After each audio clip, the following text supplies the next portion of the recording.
Nous parlions du sens de la connaissance et de la façon dont la connaissance empêche la clarté de la perception. Nous avons examiné cette question plus ou moins profondément. Et ce matin, je veux parler de vertu.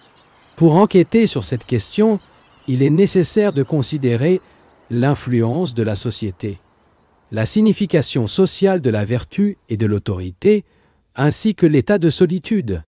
Tous ces facteurs sont présents dans le mot « vertu ».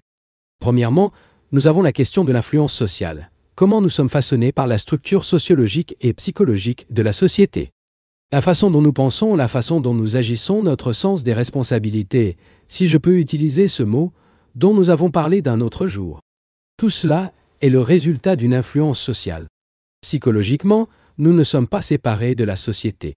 Nos relations, nos pensées résultent de notre conditionnement, qui est déterminé par la structure psychologique de la société.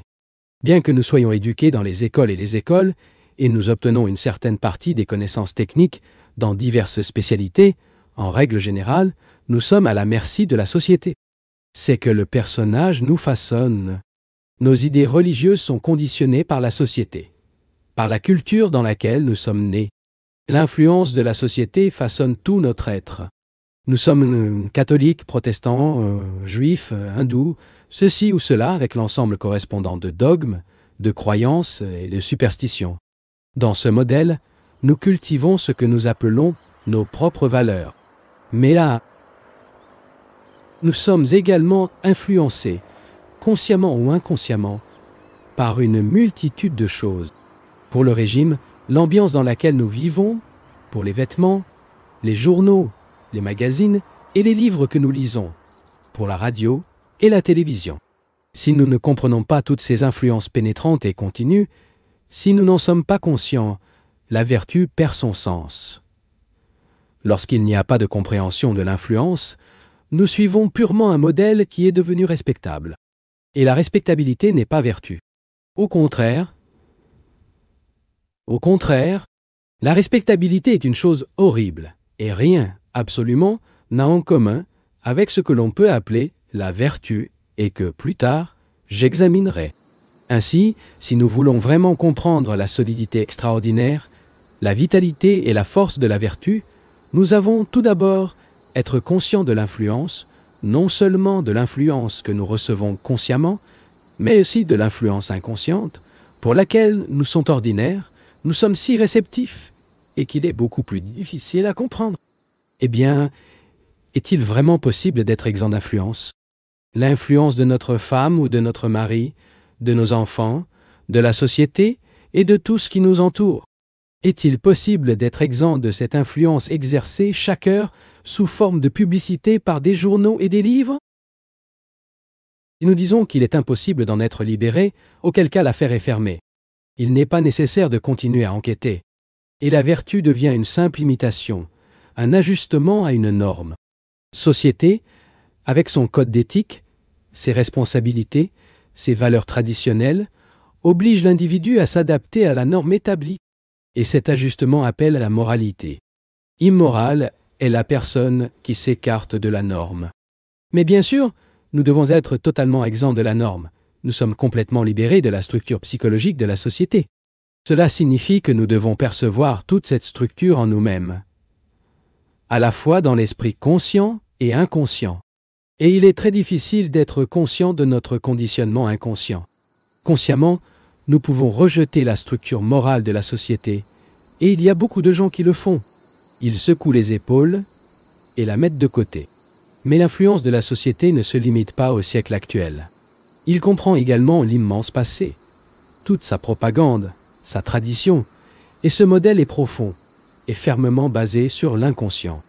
Et pour être plein du modèle inconscient, une certaine qualité de déni nécessite. J'espère que non, soyez juste à écouter des mots et à être d'accord ou en désaccord, mais en réalité pour voir comment vous pouvez vous pénétrer la profondeur, votre inconscient. Ces réunions seront totalement inutiles et aucune signification n'aura à écouter sporadiquement certaines conférences et à sortir d'ici. Et ne dis pas « je ne peux pas le faire ». Personne ne fera pour vous. Chacun doit travailler sur sa propre transformation. L'inconscient est le dépôt caché du passé individuel et collectif. C'est le référentiel de siècles de propagande de toute expérience et connaissance des traditions et complexité de la race. Maintenant, aussi ingénieux que vous soyez, afin que l'analyste soit, l'esprit conscient ne peut pas aborder l'inconscient par analyse. Par analyse, la surface de l'inconscient ne peut être rayée que. Il n'est pas possible de l'approfondir. Comme ils admettent déjà les analystes et les psychologues aujourd'hui, l'esprit conscient a été éduqué et formé dans une certaine direction. Connaissances acquises, technicien dans certaines spécialités, afin que la personne puisse gagner sa vie. C'est ce qu'on appelle l'accès positif à la vie. Mais dans cette façon, il n'est pas possible d'approcher l'inconscient. J'espère que cela m'exprime clairement. Sinon, vous pouvez me poser des questions plus tard pour examiner davantage la question. L'inconscient, qui est caché, a tendance à être considéré comme négativement. Comprenez-vous ce que je veux dire avec un accès négatif et un accès positif? Lorsque nous avons un problème, la plupart d'entre nous s'y posent positivement. Cela signifie que nous cherchons à modifier ce qu'il est, selon une certaine norme. Comme nous sommes des gens positifs, notre façon de considérer l'inconscient est également positive. En fait, nous ne sommes pas des gens absolument positifs, parce que notre méthode positive est une réaction au négatif. J'espère que vous comprenez. Être conscient de quelque chose négativement, comme remuer ce rideau ou le murmure de ce ruisseau, c'est le regarder et l'écouter sans résistance, sans condamnation, sans rejet. De même, il est possible de nous trouver de la totalité de l'inconscient. Et c'est une perception négative. Mais cet état de déni n'est pas l'opposé du positif. Rien n'a à voir avec le positif, car ce n'est pas une réaction.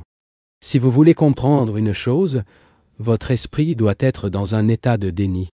Et elle n'est pas dans un état de déni lorsqu'elle rejette ou condamne ce qu'elle voit. L'état de déni ne signifie pas être vide. Au contraire, nous sommes consacrés à tout. Nous voyons et entendons avec la totalité de notre être. Et cela signifie qu'il n'y a pas de résistance. Il n'y a pas de rejet, pas de comparaison, pas de jugement. Et je pense qu'il est possible d'écouter de cette manière à toutes les réactions de l'inconscient. Ceci est négativement conscient de l'inconscient.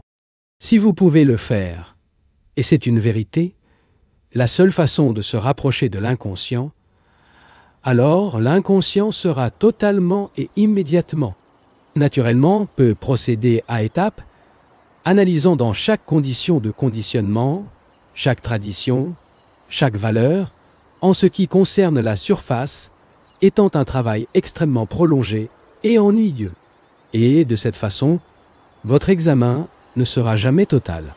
Maintenant, grâce à cette perception négative ou non discriminatrice, vous pouvez complètement pénétrer le conditionnement de l'inconscient. Son conditionnement de la nationalité, les valeurs traditionnelles, l'héritage racial, le conditionnement imposé par la société. Vous pouvez pénétrer tout cela immédiatement et commencer alors ensuite, pour comprendre le sens. La plupart d'entre nous ont divisé l'influence en bien et en mauvais. Nous pensons que l'influence est bonne et qu'il est correct d'avoir une bonne influence. Mais pour moi, l'influence est toujours la même, perverse et défigure. L'esprit influencé dans aucune direction ne peut pas voir clairement. Il est incapable de diriger la perception. Si une personne comprend cela, non seulement intellectuellement ou verbalement, mais totalement avec tout son être, il ne sera plus asservi à aucune forme d'influence. Veuillez ne pas considérer ce que vous dites comme quelque chose de théorique ou quelque chose qui ne vous est pas applicable, car vous êtes déjà très vieux ou jeune, ou parce qu'il est déjà assez conditionné ou parce qu'il a beaucoup de responsabilités. Tout cela est un pur contraste et une simple évasion vers le fait qu'il ne veut pas vraiment comprendre, dans son intégralité, le processus d'influence. Et il est très important de comprendre le processus d'influence. Quelle est l'influence qui nous fait nous adapter à la moralité respectable, qui repose sur l'autorité d'une tradition, dans l'autorité de la société, dans l'autorité d'une position? Et de cette manière, l'autorité devient prédominante dans nos vies. La société a besoin d'obéissance. L'obéissance qu'une mère attend de son fils, et parce que nous sommes des esclaves pour influencer, nous acceptons instinctivement l'autorité de la société, l'autorité du prêtre, l'autorité du symbole, l'autorité de la tradition. Dans des cas tels que le maintien de la route, le paiement des impôts, etc., nous devons naturellement accepter l'autorité de la loi. Mais ce n'est pas à cet égard que nous parlons. Nous faisons face à l'impulsion psychologique d'obéir, ce qui implique l'esclavage à l'influence. Je ne fais pas seulement un discours à entendre. Nous faisons une certaine chose ensemble. Au moins j'espère que nous le faisons ensemble, ce qui examine toute la question de la vertu. Si nous comprenons correctement la vertu, il libère une énorme vitalité. Et c'est de cette vitalité, cette énergie dont nous avons besoin pour effectuer la transformation complète dont nous parlons lors de notre première réunion. Donc, lorsque vous m'écoutez, vous devez travailler eux-mêmes, pas moi. La plupart d'entre nous se contentent d'aller à un tournoi de tennis pour regarder les joueurs. Nous n'avons jamais participé au jeu. Nous avons juste regardé, écouté et apprécié le jeu des autres. Mais ici, je dois dire que la chose n'est pas le cas. Ici, vous devez travailler autant qu'un orateur, car sinon, la réunion n'a aucune valeur. Avec le travail, je veux dire écouter ce que vous dites et découvrir si vous postulez à vous-même. Cela signifie voir directement le fait, la vérité ou le mensonge de ces mots. Voir le fait. Cela ne signifie pas accepter ou rejeter ce que dit l'orateur, mais étant si vivant conscient que s'ils sont vrais, vous apprendrez toutes les nuances de chaque mot, les appliquant à l'auto-investigation. Et c'est ce que j'entends par travail. Si vous le faites, lorsque vous quittez ce pavillon, vous serez vertueux. Et je dis catégoriquement, ils auront vertu. Ainsi, il est nécessaire de comprendre l'acceptation de l'autorité qui présente vraiment la sécurité psychologique de la sécurité, garantie que l'on suit la bonne façon. En général, nous détestons l'incertitude de quoi que ce soit, surtout sur nous-mêmes. Mais notez, nous devons être incertains afin que nous puissions découvrir ce qui est vrai. Nous devons nous libérer de toute autorité. Tous suivent, tous obéissent. Et c'est une chose difficile, car la liberté n'est pas une réaction au fait, c'est un prisonnier. Ce n'est que lorsque vous comprenez individuellement votre esclavage aux mots, à l'influence, à l'autorité, à la compréhension et à ne pas réagir, peut y avoir de la liberté. L'autorité doit donc être comprise. Être l'autorité du prêtre ou celle du politicien, le livre, l'expert, le voisin ou l'autorité de votre propre excellence. Et comme nous l'avons vu, pour comprendre quelque chose, l'esprit doit être dans un état de déni. Pour comprendre votre enfant, vous devez vous observer en jouant. Quand vous pleurez, quand vous mangez, lorsque vous dormez. Et quand vous vous comparez avec un autre enfant, vous ne regardez pas.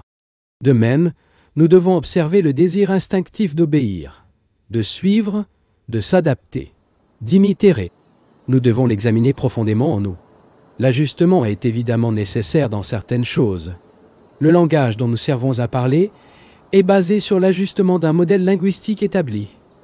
Et il serait absurde de rejeter ce modèle, car alors, nous n'aurions aucun moyen de communiquer entre eux.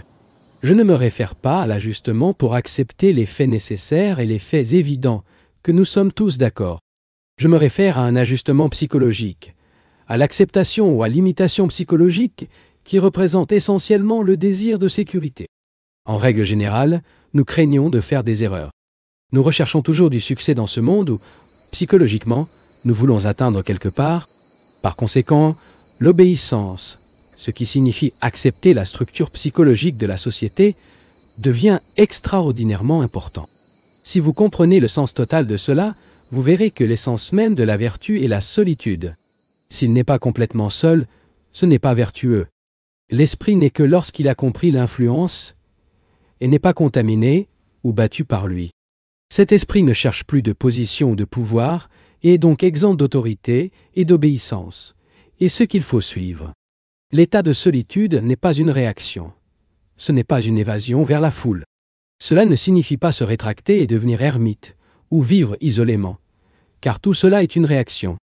Avec le mot solitude, je veux me référer à quelque chose de complètement différent de l'isolement. Il est très difficile de communiquer à l'autre personne le sens ou la nature d'être seul. En général, nous ne sommes jamais seuls.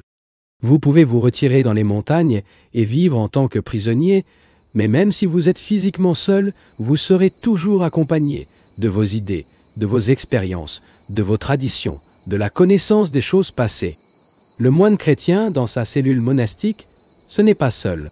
C'est en compagnie de son idée de Jésus, de sa théologie, de ses croyances et de ses dogmes, de son conditionnement spécial.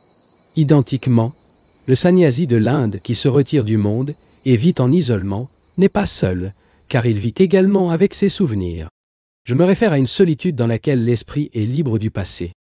Et ce n'est qu'alors que l'esprit est vertueux, parce que ce n'est que dans cette solitude qu'il peut y avoir de renouvellement. Vous pouvez dire, peut-être, « Ah, mais c'est trop demandé. Personne ne peut vivre comme ça dans ce monde chaotique, où tout le monde doit aller tous les jours pour le travail, prendre vie, générer des enfants, tolérer les implications de la femme ou du mari, etc., etc., etc. » Mais je pense que ce que vous dites est directement lié à la vie et aux actes de chaque jour. Parce que, sinon, cela n'aurait aucune valeur.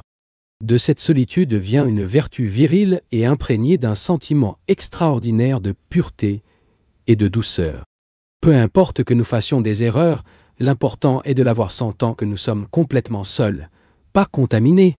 Parce que ce n'est qu'alors que l'esprit peut savoir ou percevoir ce qui transcende le mot, qui transcende le nom et qui surmonte toutes les projections.